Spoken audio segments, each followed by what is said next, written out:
दोस्तों, भारत का आकाश संत, ऋषि मुनि, तपस्वी और पुण्यात्माओं से भरा पड़ा है।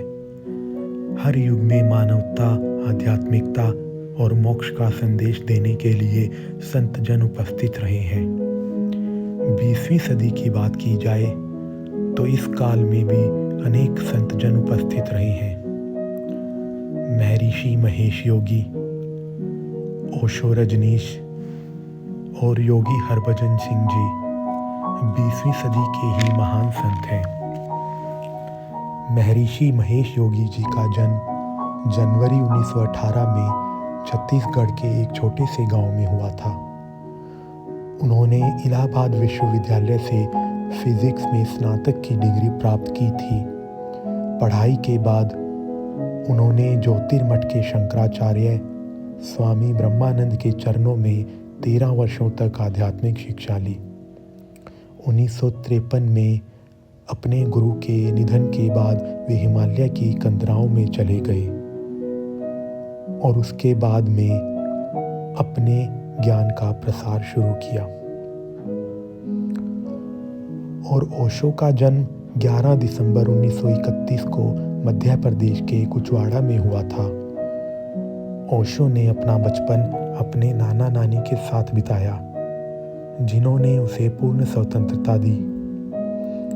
ओशो ने फिलॉसफी में स्वर्ण पदक के साथ स्नातक की पढ़ाई की और बाद में जबलपुर विश्वविद्यालय में प्रोफेसर के रूप में कार्य किया। वही योगी हरभजन जी की बात की जाए तो उनका जन्म अगस्त 1929 को वजीराबाद, जो पाकिस्तान के अंदर आता है, में हुआ। उनके पिताजी एक डॉक्टर थे और उनकी प्रारंभिक शिक्षा एक कैथोलिक कॉन्वेंट स्कूल में हुई। अपनी स्कूली शिक्षा के साथ साथ मात्र 8 वर्ष की आयु में उन्होंने संत हजारा सिंह के संरक्षण में योग सीखना शुरू कर दिया था। कठिन अभ्यास के बाद लगभग 17 वर्ष की आयु में ही उन्होंने कुंडलिनी योग में महारत हासिल कर ली थी। 1947 के भारत के विभाजन के दौरान उन्हें अपना गांव छोड़कर दिल्ली आना पड़ा और बाद में पंजाब विश्वविद्यालय से इकोनॉमिक्स में स्नातक की डिग्री ली। इन तीनों ही महारथियों ने अध्यात्म के क्षेत्र में भारत का नाम बुलंदियों तक पहुंचाया। महर्षि जी ने ट्रांसेंडेंटल मेडिटेशन के माध्यम से योग और ध्यान को पश्चिमी देशों में लोकप्रिय बनाया। 1958 में उन्होंने अपनी शिक्षाओं को दुनिया भर में फैलाने के लिए वैश्विक यात्रा शुरू की।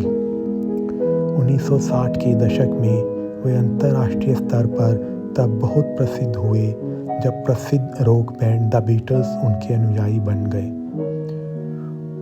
उन्होंने महर्षि विद्या स्कूलों की एक बड़ी श्रृंखला स्थापित की और उन्होंने अपनी खुद की मुद्रा भी स्थापित की थी, जिसे राम कहा जाता था, जो कुछ यूरोपीय और अमेरिकी देशों में प्रचलन में रही। वहीं ओशो के काम की बात की जाए तो उन्होंने गांधीवादी विचारधारा और प्रचलित धर्म मजहबों की कड़ी आलोचना की। उनके क्रांतिकारी विचार, जैसे सेक्स से समाधि की ओर, के कारण वे काफ़ी चर्चा में रहे। 1974 में वे पुणे आ गए और यहाँ एक आश्रम की स्थापना की। यहाँ बड़ी संख्या में पश्चिमी देशों के लोग उनके अनुयायी बने, जिन्हें नियो सन्यासी कहा गया। वे अपने शिष्यों को ध्यान के साथ जीवन का उत्सव बनाने की शिक्षा देते थे। 1981 में वे अमेरिका चले गए। वहाँ ओरेगन के रेगिस्तानी इलाकों में उनके अनुयायियों ने रजनीशपुरम नाम का पूरा शहर बसाया। अमेरिकी सरकार के साथ कानूनी विवाद के चलते 1985 में उन्हें अमेरिका छोड़ना पड़ा। दुनिया के कई देशों ने उन्हें शरण देने से मना कर दिया, जिसके बाद वे भारत लौट आए। वहीं योगी हरभजन जी 1969 में अमेरिका के लॉस एंजलिस चले गए। उन्होंने 3HO happy healthy Holi organisation की स्थापना की, जिसका उद्देश्य योग और ध्यान के माध्यम से लोगों को तनाव मुक्त और जागरूक जीवन जीने में मदद करना था।